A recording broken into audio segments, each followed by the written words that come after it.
Welcome back to another episode of Recreation Rendezvous at the junction of nature and play. This is Julie Ramey. I'm the Community Relations Manager for the City of Bloomington, Indiana Parks and Recreation Department. And here in the podcast studio today is a very special guest. We have with us Chris Hamric, who is the Aquatics Manager for the City of Bloomington Parks and Recreation Department, Bryan Park Pool and Mills Pool. Now, he wears a lot of hats, so those of you out there who are yelling, but Chris manages the ice arena too. Yes, he does. So he's in charge of the water that is frozen and the water that is not frozen in the shape of our city pools. But that's what we're here to talk about today, Bryan Park Pool and Mills Pool. So welcome to the podcast, Chris. Thanks for having me, Julie. So, all right, let's just dive right in. So we are now looking at a season of 2025. The season has ended, so I know that dates us a little bit in some respects, but give us an overview of the 2025 season. How did things go at Bryan Park Pool and Mills Pool this summer? Everything seemed to go really, really well. I actually was out for the most part. As Julie knows, I ended up, my wife and I had a kid, so I was there for just the very start of the pool season. And then we came to the pool a lot because my wife was very pregnant and she wanted to sit in the pool. And so we hung out at the pool a little bit, but I was out for most of the pool season. So actually Alec, who is the sports specialist, and Evan, who is the aquatic specialist, and then obviously all of our staff pretty much ran things for the whole year, and they did a fantastic job. From everything I heard, the staff was super happy, did a great job on things. There's always challenges with old aquatics facilities and trying to make sure we're doing the best things that we can. But overall, the season went really, really well. Seemed like a lot of people were having a lot of fun. And when I was able to stop in, it seemed like a bunch of the kiddos and the adults too were having a good time at the pools. Well, there is something about walking into the pool and just that blue water, and it's so inviting. It just begs you to jump right in. Yeah. And we did this year get enough money to fix the liner at Bryan Pool, which made a huge difference, I think. Okay, so you have to tell us now. I think I know what a liner is, and out there in podcast land, I have a visual of what a liner might look like, but why do we have a new liner? So we have a new liner for a couple different reasons. And is it what we think it is? It is a something that keeps water from leaking? Yeah, it's basically the coating around the concrete base of the pool that keeps all of the water in the pool and not leaking into or leaking out of the pool. So that's really, really important. So that's a major reason why we got a new one.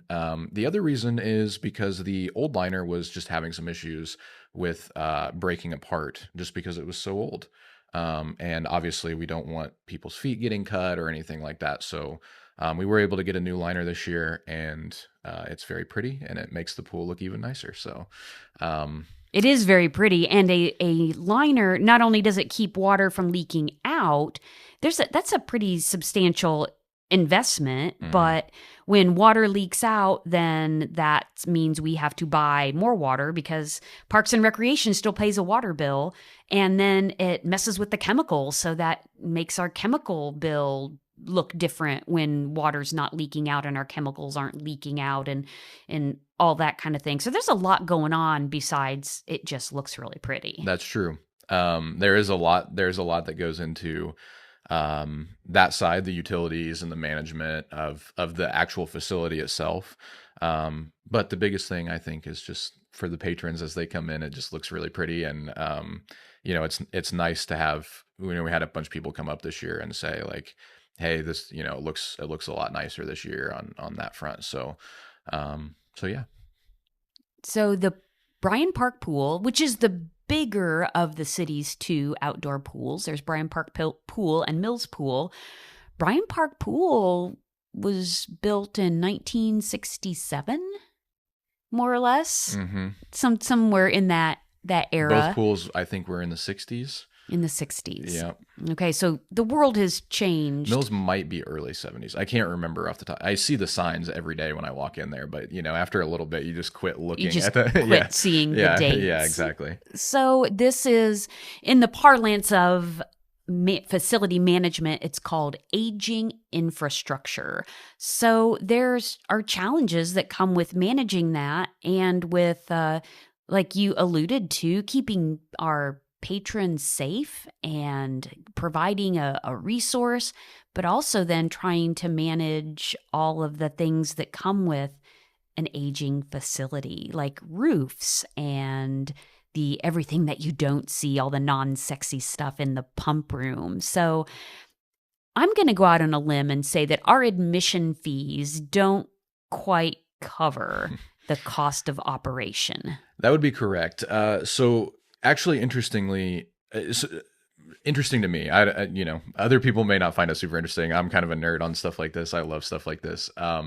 But we kind of have a few different areas that we focus on in terms of facility management of the pools. So we have things, on the one hand, we have, patron, fun and safety and that kind of stuff. So on that stuff, we have all of our staff management, making sure our lifeguards are really well trained, making sure our attendants know what they're supposed to be doing and what they're supposed to be allowing and not allowing and stuff like that. And then also on that, we have stuff like trying to get a new pool liner so that it can be pretty and that kind of thing, making sure our slides are running, all that kind of stuff. One of the big issues that we have right now is we just purely don't have enough chairs at our pools. Interestingly, pool chairs are incredibly expensive.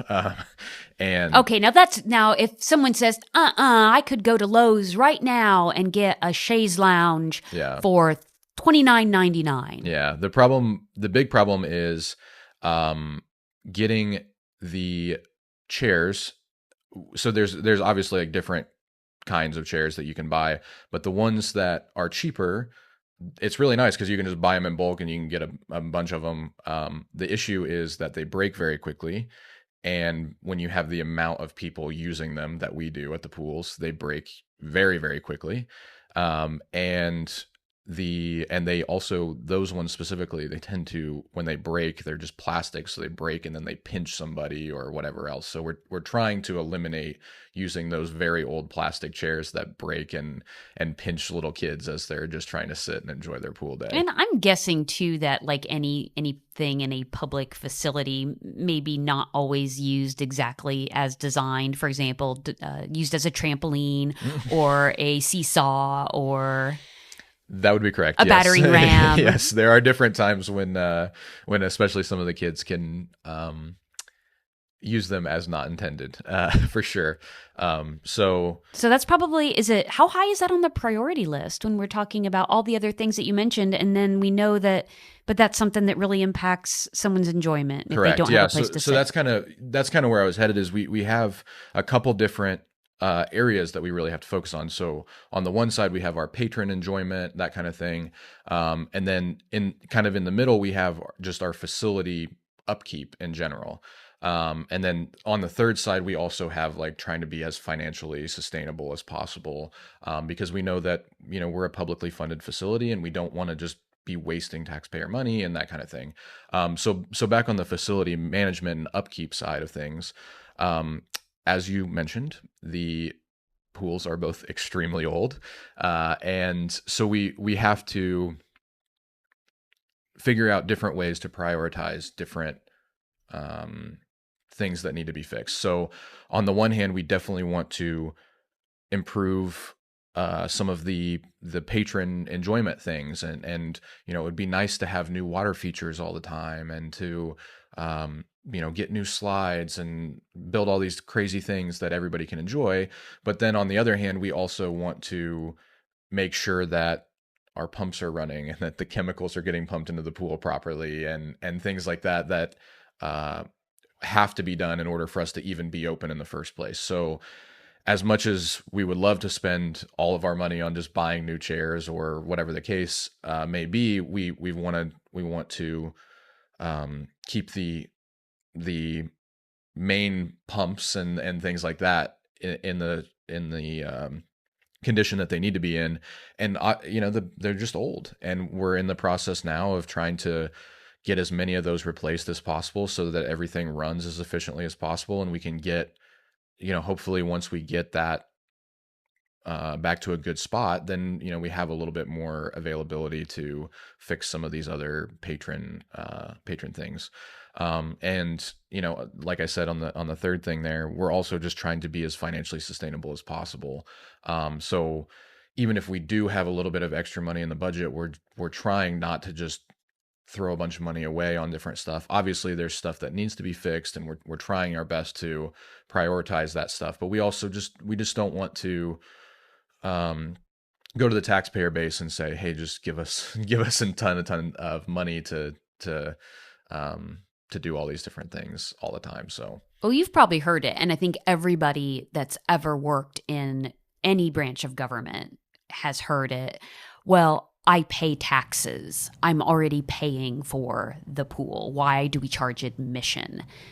How do we respond to questions like that? That's a good question. Obviously, there's a lot of bigger things at play that I don't necessarily, as an individual, know that much all about the government policies on taxpayers and all that kind of stuff. But for us specifically at the pools, we just flat out would not be able to function if we charged no admission or charged very little admission. For us to keep both pools going and to keep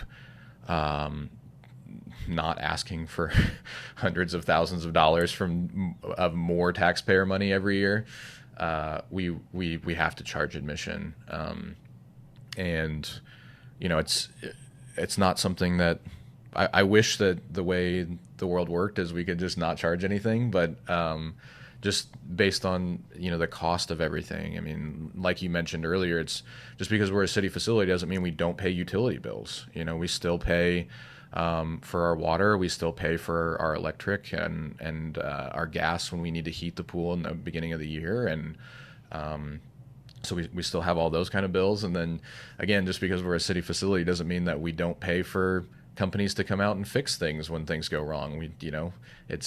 It's not cheap to fix a new pump or to replace a pump that has failed. And we had things like last year where I think the last few years actually we couldn't run the water features in the wading pool at Bryan efficiently because the pump was just so old that it didn't want to pump the water anymore. So we're always trying to replace things, and stuff like that just costs a lot of money.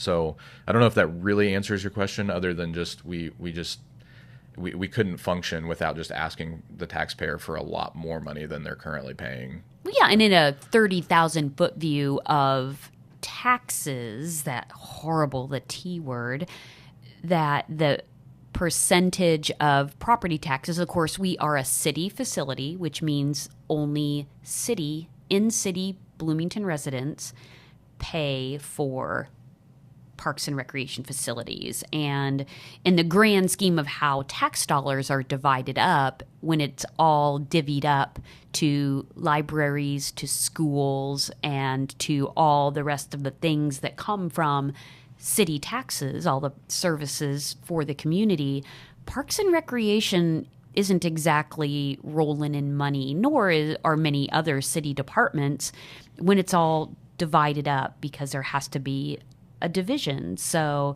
even though as we write our property tax checks every year or twice a year, it's like, oh man, it's a gut punch. But it sounds like we are doing the very best we can with what we have and the materials that we have, because a $35 million aquatics facility, probly not.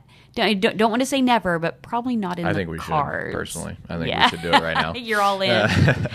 No, I think. But we figured out to go along with that. I think I don't enjoy paying a bunch of taxes either. It's not. I definitely get that piece, and I think that's why.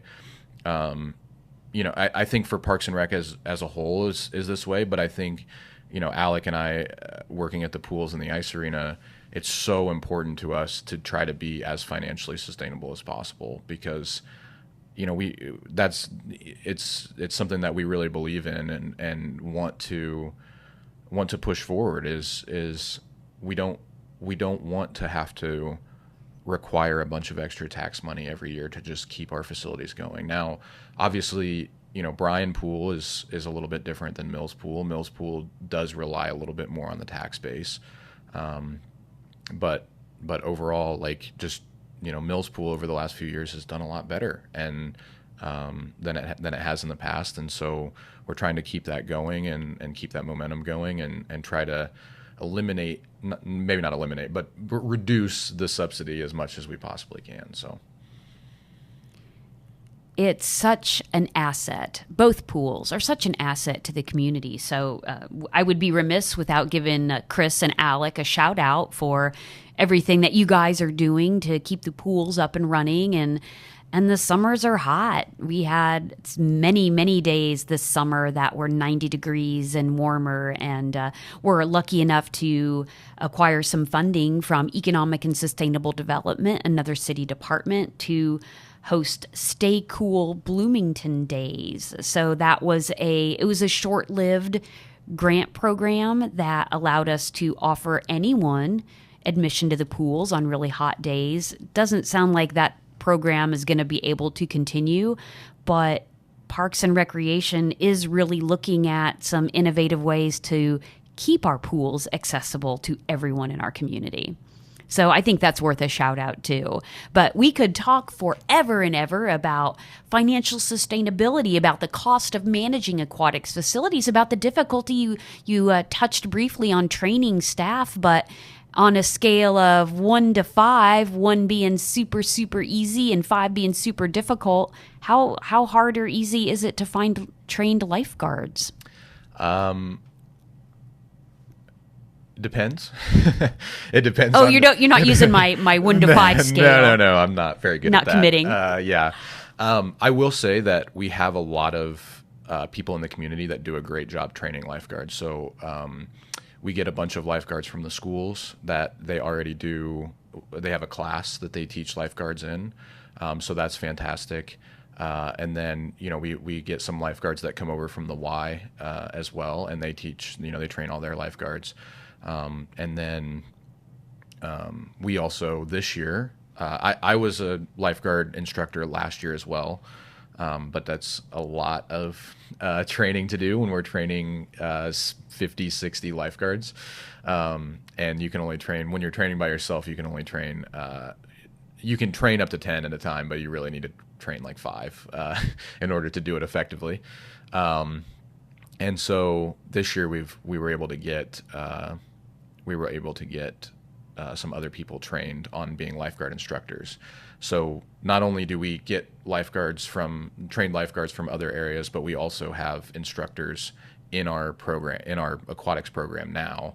And we're probably going to get maybe 1 or 2 more next year that can train our lifeguards and stay on top of that and make sure that everybody's doing what they're supposed to. And hopefully, all the lifeguards that we have coming in, they all know exactly what we need of them, and then obviously their main job is just to keep everybody safe. So yeah, it's I would say it's not something that we always find to train lifeguards, but I'm very happy with our trainers now that they do a really good job training the people who have never been a lifeguard. So obviously it's one of those jobs where you kind of have to want to do it, because it would be a lot easier to go find another job where you're not responsible for keeping people safe in the same way, and you don't have to know CPR and how to use an AED and all that kind of stuff. So, I don't know if when I was 15, 16 that I would want a job with that much responsibility, but we have a bunch of lifeguards who do a great job and care a lot about keeping people safe, and now we have really, really good instructors who can teach them what to do. So, well, kudos then to all of our staff too, our lifeguard instructors, all of our lifeguards, like you said, lots of responsibility and doing a fun job, but there's a lot that goes into it and getting ready for it. And of course, all of our attendants and everybody that keeps the bathrooms clean and keeps the admission counter running smoothly. So that's all the time we have today. Like I said, we could talk forever about issues with the pools and questions about the pools and how pools run, but anyone at any time can give us feedback about their experiences at the pools or just have a comment or a question, and that is online through our U-Report online system. You can go online to bloomington.in.gov/U-Report, and that's the letter U, REPORT, and you can ask a question, make a comment, give us some feedback anytime 24/7 about parks and recreation, pools, or any other facilities. But Chris, thank you so much for being a part of Recreation Rendezvous today. Thank you so much for having me. Once again, you can find Recreation Rendezvous wherever you find your favorite podcast. Thanks again to Chris and to our podcast wizard, Caleb Poor, who does all of the audio engineering and makes the podcast sound amazing. Until next time, find Recreation Rendezvous on your favorite podcast. Like us, share us, get the word out about the awesome things that the city of Bloomington, Indiana, Parks and Recreation has to offer. Till next time, this is Julie Ramey with Recreation Rendezvous.